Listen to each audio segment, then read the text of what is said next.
ही सगळी मंडळी जी एनडीए आणि आघाडी सरकार आघाडी सरकारमधले जे काही घटक पक्ष आहेत ते भारतीय जनता पार्टीच्या संघटनात्मक जे काही घटक पक्ष आहेत केंद्रातल्या सत्ताधारी असतील किंवा राज्यातले असतील तर त्या सगळ्यांना काय म्हणून पाहतात की हे एका विशिष्ट विचारधारेला धरून चालणारी लोक आहेत. त्याचाच जसा भारतीय जनता पार्टीतल्या सत्तेचा फायदा महेश लांडगेंना झाला त्याच पद्धतीनं भारतीय जनता पार्टीवर होणारे जे आरोप आहे त्या आरोपांचे धनी सुद्धा महेश लांडगेंना व्हावं लागलं. 2017 मध्ये भारतीय जनता पार्टीला मतदान नको का तर ही भारतीय जनता पार्टी जातीयवादी किंवा धार्मिक द्वेष निर्माण करणारी पार्टी अशा प्रकारचा नॅरेटिव्ह पिंपरी चिंचवडमध्ये पहिल्यांदा झाला.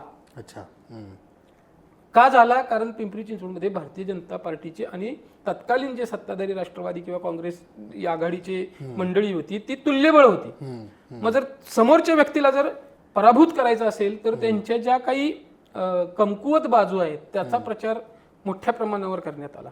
17च्या निवडणुकीमध्ये भोसरी विधानसभा मतदारसंघ असेल किंवा महेश लांडगेंचा प्रभाव असलेल्या भागामध्ये भाजपला मतदान का नको तर भाजप मुस्लिम द्वेषी आहे म्हणून भाजपला मतदान नको अशा प्रकारचं झाला.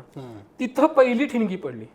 त्यानंतर 2019ला तर तुम्ही जर पाठीमागच्या काही वर्तमानपत्रांची कातरणं बघितली सोशल मीडिया त्यावेळेपासून एकदम प्रभावीपणे लोकांमध्ये होता. त्यावेळेला लव जिहाद जसा आहे तसा व्होट जिहादचा एक प्रकार समोर आला. व्होट जिहादमध्ये काय करण्यात आलंय की महेश लांडगे म्हणजे भारतीय जनता पार्टीला मतदान करायचं नाही अशा प्रकारचा फतवा काढण्यात आला. तो फतवा कुठं काढण्यात आला तर याच पिंपरी चिंचवड मधल्या काही जे कट्टरता जे मुस्लिम संघटना असतील किंवा काही त्यांचे फेडरेशन्स असतील त्याच्यामध्ये करण्यात आला. त्याच्यामुळे परत काय झालं की बाबा ह्या लोकांनी माझ्या विरोधामध्ये भूमिका घेतली मला मतदान करायचं नाही अशी भूमिका घेतली त्यामुळं ते अजून तो जो द्वेष होता किंवा अजून तो जो राग होता त्याला पुंकर मिळाली. पुन्हा तुम्ही 2024 मध्ये या.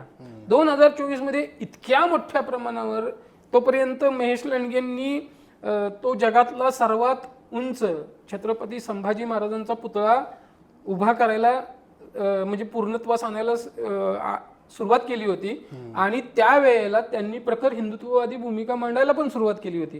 परंतु ते हिंदुत्ववादी काय भूमिका मांडत होते की मला छत्रपती शिवरायांना अपेक्षित असलेलं छत्रपती संभाजी महाराजांना अपेक्षित असलेलं 12 बलुतेदार 18 पगड जाती धर्मांचं मला हिंदुत्व अपेक्षित आहे आणि ते हिंदुत्व विकासाभिमुख असलं पाहिजे.